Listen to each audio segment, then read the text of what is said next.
Hello students, कैसे हो आप सब। I hope all of you are fine.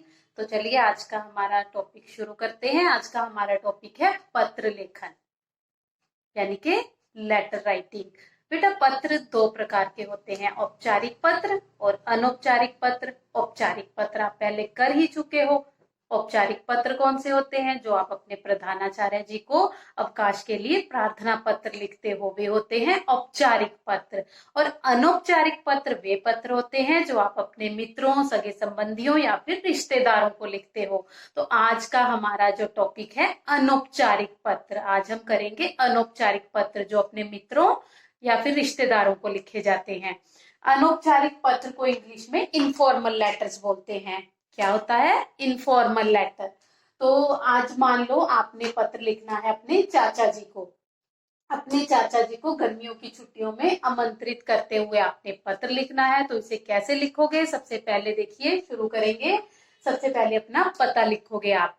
यहाँ पर भेजने वाला सबसे पहले अपना पता लिखता है। भेजने वाला क्या लिखता है? सबसे पहले अपना पता। यहाँ भेजने वाले का पता होता है और नीचे शहर का नाम, जो शहर है आपका, आपके शहर का नाम लिखा जाता है। उसके बाद दिनांक, यानी कि जिस दिन पत्र लिख रहे हो उस दिन की दिनांक यानी कि डेट लिखी जाती है। उसके बाद लाइन आप छोड़ोगे। उसके बाद संबोधन किया जाता है। जिसको आप पत्र लिख रहे हो उसे संबोधित करोगे। संबोधन हमेशा शब्दों को संबंध को देखकर किया जाता है, संबंध के अनुसार करोगे। अगर आप अपने से बड़े को पत्र लिख रहे हो तो शब्दों का प्रयोग उसी प्रकार से करोगे। मान लो आप अपने से बड़े को, अपने चाचा जी को लिख रहे हो, तो यहाँ आदरणीय शब्द का प्रयोग करोगे। आदरणीय, पूजनीय या फिर पूज्य, कुछ भी शब्दों का प्रयोग कर सकते हो यहाँ संबोधन में। और उसके बाद है अभिवादन। संबोधन के बाद अभिवादन, जैसे आप किसी को मिलते हो तो विश करते हो ना, तो उसी तरह से अभिवादन किया जाता है यहाँ पर। आदरणीय चाचा जी, सादर प्रणाम।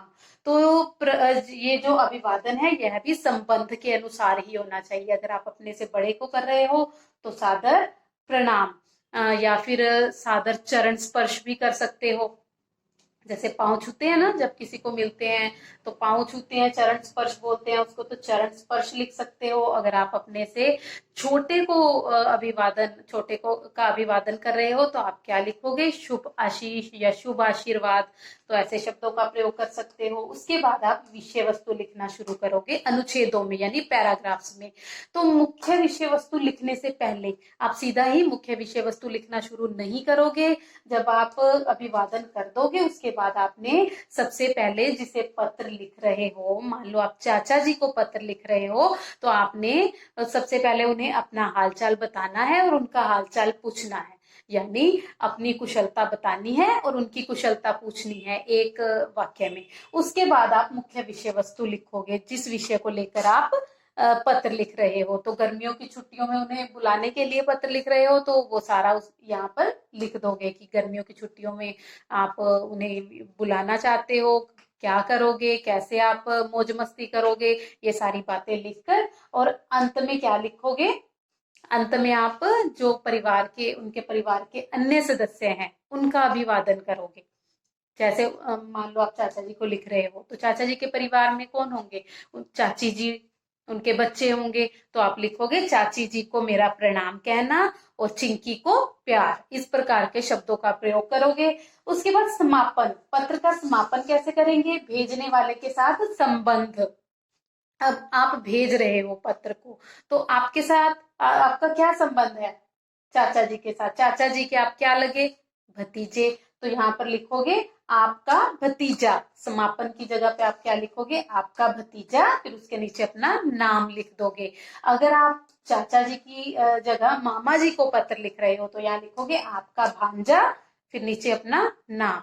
अगर आप दादाजी को पत्र लिख रहे हो तो यहाँ पर लिखोगे, मान लो यहाँ पर है आदरणीय दादाजी, तो यहाँ पर समापन में आप क्या लिखोगे? आपका पोता। या फिर गर्ल्स क्या लिखेंगी? आपकी पोती। तो यहाँ नीचे अपना नाम। तो अब ये चाचा जी को पत्र लिखा था तो यहाँ पर हमने लिखा आपका भतीजा, या फिर गर्ल्स लिखेंगी आपकी भतीजी, उसके नीचे अपना नाम लिख दोगे। कई बार बेटा आपको आपने अपना पता या फिर अपना शहर और अपना जो संबंध नहीं लिखना होता, पहले से ही आपको ऊपर हेडिंग में दिया होता है। नाम भी दिया होता है भेजने वाले का और पता भी दिया होता है, तो फिर आपने वही नाम और वही पता लिखना होता है, अपना पता या अपना नाम नहीं लिखना होता।